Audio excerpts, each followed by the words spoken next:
गीता का तीसरा उपदेश यह है कि मौत से डरना बिल्कुल व्यर्थ है। श्री कृष्ण ने गीता में कहा है, ये संसार मृत्यु लोक है। जिसका भी जन्म हुआ है वो एक दिन जरूर मर जाएगा।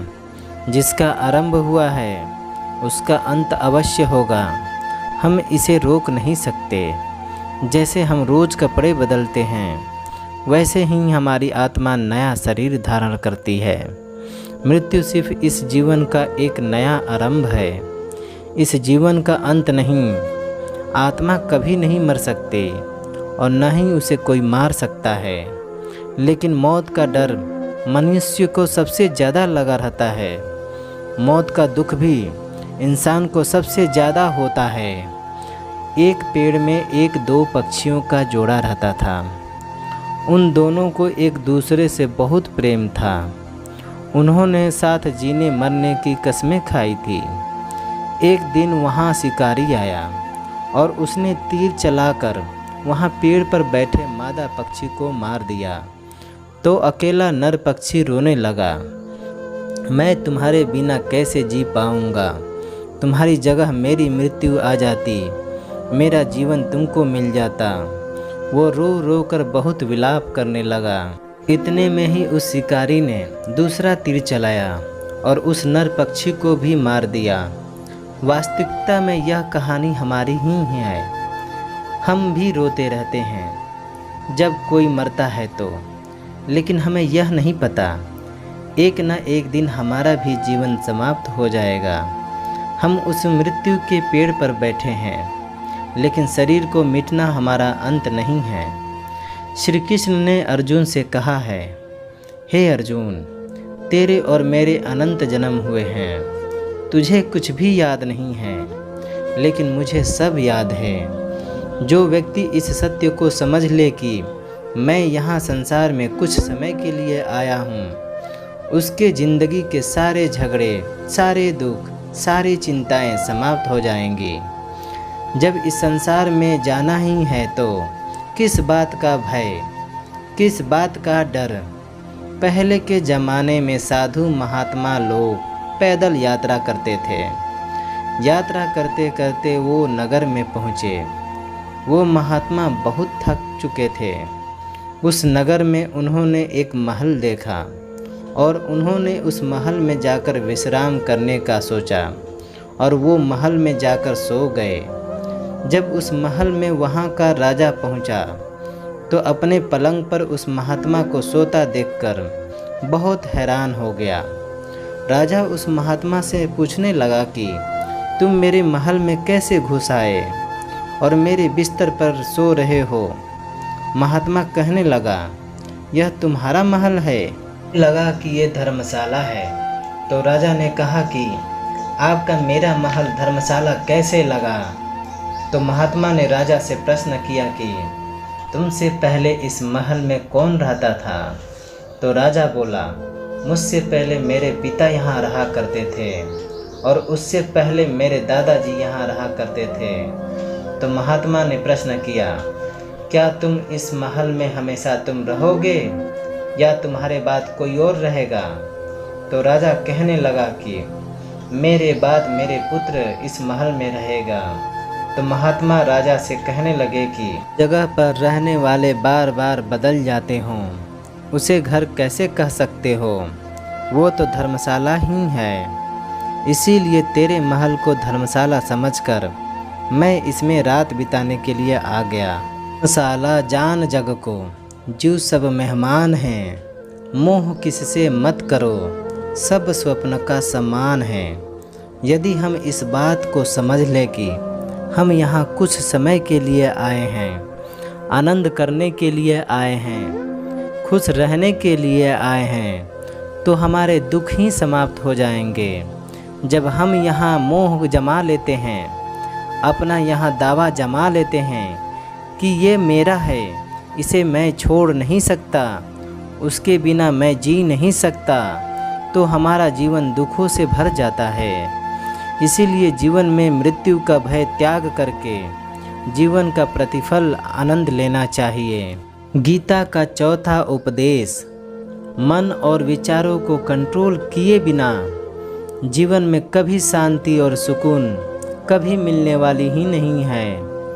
अर्जुन श्री कृष्ण से कहा, मेरा मन सही गलत सब कुछ जानता है, फिर भी मेरे विचार और मेरे मन मुझसे कंट्रोल नहीं होते।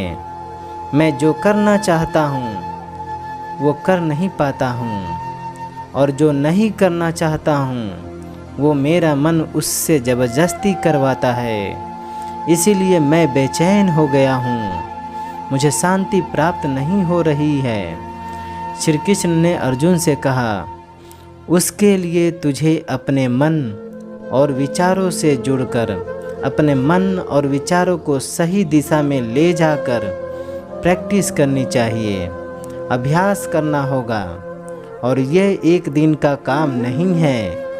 जब तक तू अपने मन और विचारों के गुलामी को त्याग नहीं करता, तब तक तुझे जीवन में कभी शांति नहीं मिलेगी। एक राजा था, वो बहुत बेचैन व परेशान रहता था। एक दिन वो अपने गुरुजी के पास गया और उनसे उसने कहने लगा कि मेरा मन बहुत बेचैन है, मैं बहुत परेशान हूँ। मैंने पूरा संसार को जीत लिया है, सब कुछ है मेरे पास, पर मैं खुश नहीं हूँ। मेरे मन में सुकून नहीं है, शांति नहीं है। तो गुरुजी ने राजा से कहा कि तुम्हारे नगर में अगर कोई ऐसा व्यक्ति है जिसने सुकून को प्राप्त कर लिया हो, शांति को प्राप्त कर लिया है, तो उसका एक बार कुर्ता पहन लो तो तुम्हारा जीवन में भी शांति आ जाएगी। राजा बहुत प्रसन्न हो गया। ये तो बहुत आसान काम है। वह अपने राजमहल में आया। राजसभा में वो सबसे कहने लगा कि आप लोगों में जो शांत हो चुका हो, जिसको सुकून मिल चुका हो, वो अपना कुर्ता मुझे दे दे। बदले में जितना धन मांगेगा मैं उसे दे दूंगा। सब लोग एक दूसरे का मुंह देखने लगे। पैसे का लालच आया, लेकिन सबको एक दूसरे की सच्चाई पता थी, क्योंकि किसी के ज़िंदगी में शांति व सुकून नहीं था। सब वहाँ पर सर झुकाकर खड़े हो गए।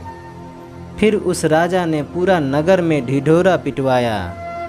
जिसे भी शांति प्राप्त हो चुकी हो, सुकून प्राप्त हो चुका हो, वो मेरे पास आकर वो अपना कुर्ता दे दे। वो जितना कहेगा उसे उतना ही धन दिया जाएगा। लेकिन एक भी व्यक्ति कोई ऐसा नहीं मिला जिसे शांति प्राप्त हो चुकी हो। वास्तविकता में जब कोई मरता है तब हम कहते हैं कि वो फलाना व्यक्ति आज शांत हो गया है। तभी कभी जिंदा इंसान के लिए नहीं सुना, एक जीता जागता इंसान शांत हो गया है। राजा के सैनिक पूरे शहर में घूमते रहे। फिर उन्हें पेड़ के नीचे एक महात्मा तपस्या करते दिखा। उसके चेहरे पर एक शांति थी, सुकून था। वो सैनिक उस महात्मा के पास आकर पूछने लगे, क्या आपने शांति प्राप्त कर ली है? क्या सुकून प्राप्त कर लिया है? महात्मा ने कहा, मैं पूरी तरह से शांत हूँ। उस सैनिक उसे राजा के पास लेकर आए। राजा ने उस महात्मा से प्रश्न किया, क्या आपको शांति व सुकून प्राप्त हो चुके हैं? महात्मा कहने लगे, महाराज, मैं पूरी तरह से शांत हूँ। मुझे कोई चिंता नहीं है, मुझे किसी चीज़ की कोई लालच नहीं है, मुझे कोई इच्छा नहीं है। राजा भी बहुत प्रसन्न हो गए। आखिर वह व्यक्ति मिल ही गया जिसे शांति को प्राप्त हो चुकी है, जिसे सुकून प्राप्त हो गया है। वो राजा उस महात्मा से कहने लगे, हे महात्मा, आप कृपया करके अपने कुर्ता मुझे दे दें। बदले में आप जो मांगेंगे मैं आपको दे दूंगा। महात्मा कहने लगे, महाराज, सुकून व शांति मुझे मिल चुकी है, लेकिन क्या कर सकूं? मेरे पास कुर्ता ही नहीं है। पहनने के लिए जो मैं आपको दे सकूं। जब राजा ने इस महात्मा की ये बात सुनी, इस महात्मा के पास कुर्ता भी नहीं है पहनने के लिए, उसके बाद भी महात्मा एकदम शांत है, इसके जीवन में एकदम सुकून है।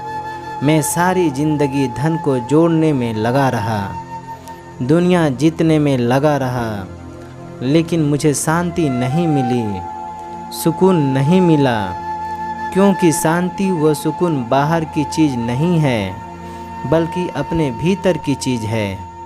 इसीलिए कोई व्यक्ति अपने मन व विचारों को कंट्रोल नहीं करता तब तक उसके जीवन में सुकून व शांति नहीं आती। और गीता का उपदेश हमें यही सिखाता है कि जीवन में शांति चाहिए तो मन को शांत रखना सीखो।